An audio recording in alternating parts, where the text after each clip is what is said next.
my name is Taylor, but since we're friends, I'll let you call me Tay, and welcome back to my YouTube channel. Today is another Broadway theater-bound episode. I'm doing Tinkerbelle from Peter Wendy. We are in my bathroom in my new apartment. I was gonna do it in my room, but it's gloomy and rainy outside, so the natural light was not it. So we're gonna have some weird bathroom artificial light. But yeah, I think that's all I have for an intro. I'm gonna try a voiceover thing for this one, so cut to voiceover, Taylor. Hey guys, it's voiceover Taylor. We are going to be starting with the e.l.f. Poreless Putty Primer all over the face. In this voiceover, I'm gonna kind of be jumping back between talking about what I'm doing with the makeup, like a tutorial, and then also talking about my time doing Peter Wendy. So while I'm putting this primer on, it's not that interesting. Let's talk about Peter Wendy. So Peter Wendy is a play written by Jeremy Bloom, and I was playing Tinkerbelle my senior year of high school. It was a really super fun show I got to do with all my friends, and a lot of good work and a good way to close out my senior year. So the makeup that I'm doing in this video is sort of a play on what I did back then, a little more of some updated techniques, but then also kind of a spoof on what I did. I kind of had this green eyeliner wing thing, which you'll see quickly going in there with brow gel. I did this green eyeliner wing thing when I was in high school, and then I don't have the eyeliner anymore, so we're kind of recreating and updating it. Going into a soft base, this is the e.l.f. Hydrating Camo Concealer in the shade, I think it's the second lightest one. And I'm putting it all over my eyelids as a base for the colored eyeshadow so that it prevents staining when I start actually placing the eyeshadow down.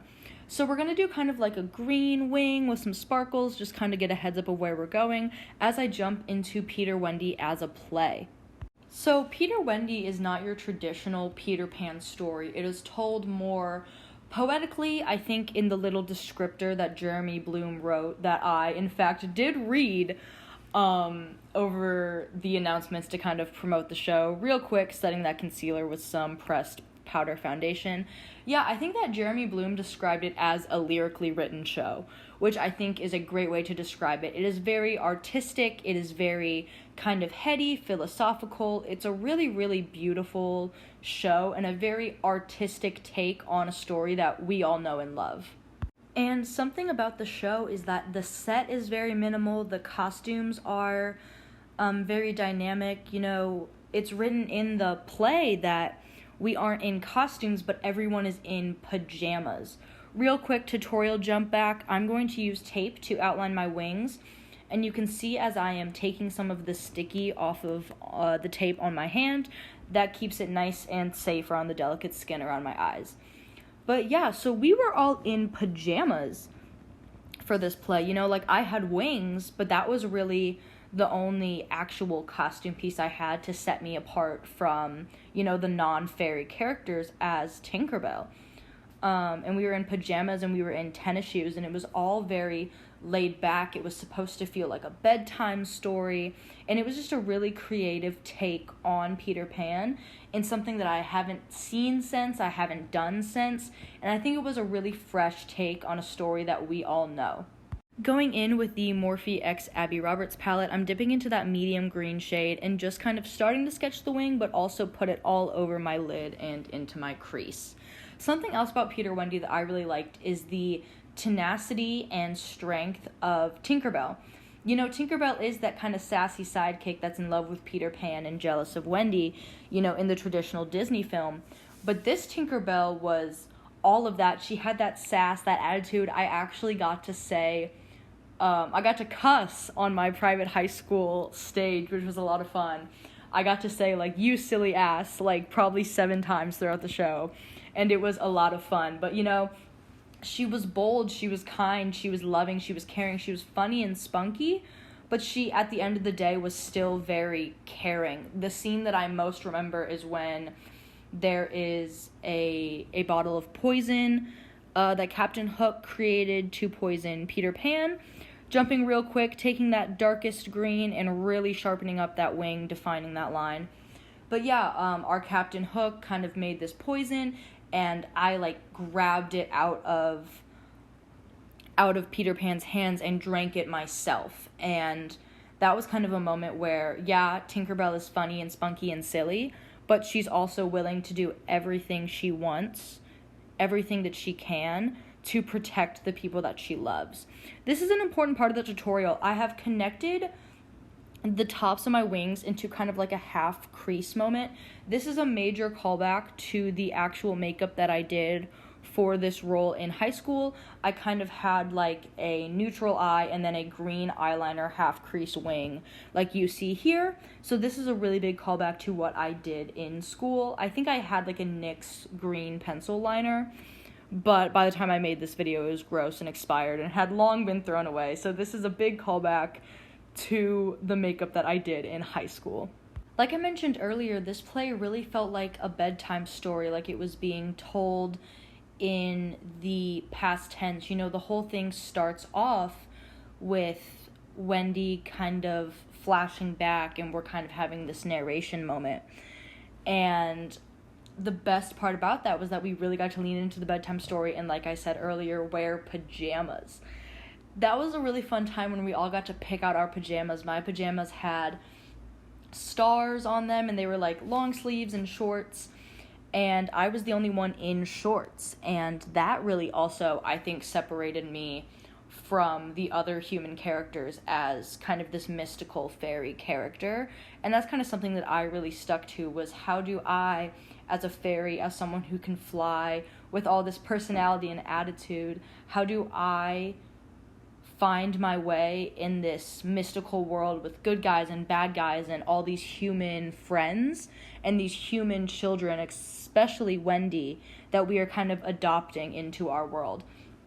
Adding on a coat of mascara, no eyeliner for this look, and yeah, just kind of fluffing up the eyelashes, and then we'll be adding fake eyelashes on top as well, which is something I did in high school. Seriously, when I tell you that I've loved false eyelashes since day one, I am not kidding. One other lovely part of our version of Peter Wendy was the presence of the Lost Boys. You know, they kind of serve as narrators, they kind of serve as comedic relief in really tense moments, they help fill out the stage, and they're really big ensemble characters. Stop real fast, these are the Ardell 511s, literally my favorite eyelashes ever. They are a little long on me in this video, but I don't think that I cut them, but that's okay. So, our Lost Boys were so funny, and one of our very talented students, Brayden, was kind of like the head Lost Boy. There was like 3 of them. He had all these like really funny one-offs and like jokes, and watching how he took his role and kind of switched it up every night and added some improv skills, like that was just so much fun. Yep, there they are. Oh, these are the 854s. Sorry about that. These are the Ardell 854s. Yes, very, very good, but I also like the 511s. I think the 511s look pretty similar to these as well. But yeah, so seeing how Brayden kind of took his improv and like really made it all work and change every single night was such a fun and interesting experience, and really kept the show alive every single night. Alright, lashes are on and looking good. We are going to top off with some more mascara, and then we'll get started into the actual base. While you see me finishing up those eyelashes and getting started on my base, beyond just seeing how my fellow actors worked, getting to build this magical world, it was a really great time because I met one of my best friends, Kylie. Kylie was a freshman when I was a senior, and I've just loved seeing her grow throughout her high school career as I've continued into college. I've loved seeing her grow as an actress, as a performer, and it's just, I loved her work. She played Tiger Lily in that show, and she was just so amazing. And we actually went to the Måneskin concert together this past September, which was so fun to kind of reunite after I graduated. Real quick, before we get into the base, I am deepening up that wing that might have gotten covered by the long parts of the eyelashes, and then we will get started in on the base. When I was creating this makeup look, both in high school and as I was kind of recreating, building an homage to it here, I really wanted to lean into that really sparkly, bright, fresh energy that Tinkerbelle has, not just in her personality, but as who she is, because she is a fairy, and fairies, like I've mentioned throughout this talk are different than the human characters. They're spunkier, they're brighter, they fly, they have the magic, the fairy dust that help the humans to fly. So like I just did with my hands, I am waiting for my concealer. I never blend it out right away because it helps build up coverage and last longer. With my liquid contour here, I am creating sharper cheekbones that we will then round out with blush. I find that it is easier to round out cheekbones later than sharpen them back up. You can always make them rounder. You can't always sharpen them up. And this is an updated technique. This is underpainting, putting all your liquid products on, your liquid contour, your liquid blush.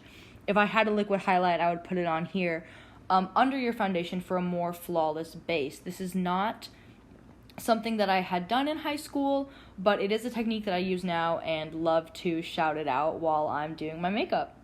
So this is that liquid blush I was talking about, really, really packing it on the apples of the cheeks to round out the face. When I was doing Tinkerbelle on stage, I always put so much more blush on than I thought I needed, because you are going to put foundation and concealer and powder over it, and that will tone it down. And it also, like I said, helps to round out the face and bring a balance to those really sharp cheekbones. And like you just saw in my face there, it is a super crazy look. This makeup is totally a trust the process type moment. So in Peter Wendy, there is also the addition of the Darling family. You have Mr. and Mrs. Darling kind of popping in throughout the story. And in the beginning, like I talked about, it's kind of told in the past tense. We get this kind of flashback energy. And one of the things that I did very early on in rehearsal was that there's a line in the show that Mrs. Darling says something to the effect of, Wendy goes out to the garden and picks a flower. And to kind of bring all of us, like fantasy characters, into the story, I suggested, hey, what if we made a flower and one of us hands it out for her to, go pick during this kind of narration moment? And our director was like, oh, I love that. So every night of the show, I got to kind of really dramatically raise up a flower on the side of the stage for Wendy to come pick. And it was just kind of a cute little introduction, I think, to the fantasy characters and kind of bridging the world between Wendy's reality and the fantasy world that we bring her into. Real quick, just blending out all those cream products, starting with the concealer, and then I'll work to blend in the foundation. All of this helps, like I said again, to create a flawless base. This was, like I said, the last show that I did in high school, and now that I am in college, I'm getting my BFA in dance, but I also do some acting. I assistant directed a short film recently. There are still lessons that I learned during Peter Wendy that I take into my performance, whether it's dancing or acting, that I still take into my performance to this day. Like with the flower example that I just shared, during this performance, during this rehearsal process for Peter Wendy, I really learned that as a performer, I cannot be scared of my voice. I cannot be scared of my director. It is best for me to speak up and suggest things to better my performance and the performance of our cast, and maybe they'll like it and it'll work out like we did with the flower, or maybe it will change and we'll try it and it won't work out, and that's okay. Peter Wendy really helped me to grasp my voice in the theater and how I can use it in settings where I have creative ideas or input that I want to share. And I think that that's something really important that many young performers don't know. They're so scared of authority, they're so scared of their director, they're scared of making a mistake. But you don't know what's a mistake and what will work out until you suggest it, until you try it. Here's a tutorial moment. Now that the entire face is set, we are going into some shimmers and some pinks. These pinky shimmers we're going to use to kind of brighten up our blush and add some shimmer, some highlight. Once again, this is kind of a trust the process thing. It will look a little crazy, but it's really going to round out and brighten up those cheeks and give a major difference between Tinkerbelle and the human character. She's very blushy, very sparkly. Now this is powder eyeshadow, so it is a lot more pigmented than your blush. So you'll see me throughout this part go back and forth between layering the shimmery pigments and pressed powder foundation to kind of dole it out and get a good balance of where we want the blushes to be. This show, I think, was also a really big catalyst for me to start experimenting with colorful makeup, especially on stage. You know, there's so much expression in makeup for you as a person, just in your day-to-day life, if makeup is something you choose to wear. So that doesn't mean that makeup is just so your features can be shown on stage. Like, yes, that's a benefit of it, but also the same way that you put on makeup every single day, makeup can be an expression for your character. And when I was, thinking of this look and talking about it with my director in high school, we are going back in with that LA Colors glitter. I literally get it at Dollar Tree. So easy, so sparkly. When we were planning this look in high school, for when I initially did the show, I talked about wanting a green wing, and I wanted that to play into, obviously, the classic Tinkerbelle green of the film, but also the sharpness of her attitude, her spunk, her personality, and then obviously to match her actual wings that she has as a fairy. But then I wanted a lot of glitter to bring in that ethereal energy. I wanted a lot of glitter to bring in that fairy magical essence. And kind of that sharp and that sparkle, that dichotomy was a really big part of creating Tinkerbell's look. Now, this is a brand new addition. I did not do this pearl thing in high school, but since coming to college, I've loved putting stones in my makeup. I've loved putting stones in my hair, and I thought it would be really fun to add some pearls into this Tinkerbell look, because if I did know these techniques in high school, I totally would have done it. Just using eyelash glue and some pearl stickers from Michaels, I'm kind of underlining that wing, just a little bit of extra sparkle to kind of, again, lean into that sharp, sparkly, spunky dichotomy that I just talked about when creating this fairy makeup. And I think that dichotomy also leans into the simplicity of the show. Our sets were very industrial. We kind of had bridges and staircases and ladders, but then they were covered in ivy and lights and florals, and it was very beautiful, but it was all very simple, and having very bright makeup also really set Tinkerbelle apart. And then something that I think was really fun, that's just kind of like a silly little addition that we did, was we put lights on my wings. Like, we stitched string lights onto my wings, and it had like a battery pack and like all this crazy stuff. So I like lit up on stage. And then we also had bells. We tied bells to my shoes so that when I walked around, my shoes would jingle and jangle.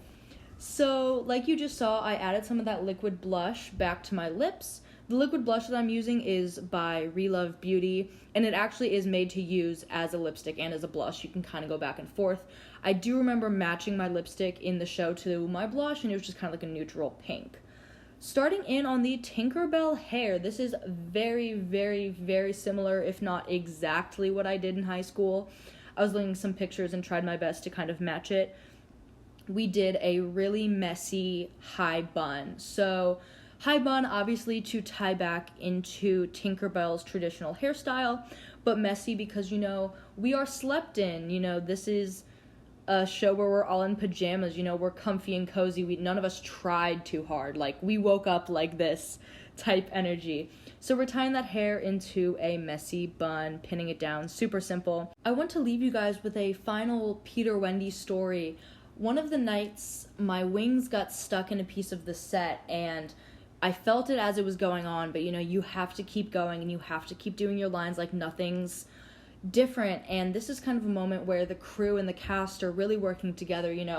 The crew was working backstage, sneakily trying to untangle me, and I was delivering my lines, performing, and it was just one of those moments that's like, you never want it to happen to you, but here it is actually happening to you, and it's one of those the show must go on moments.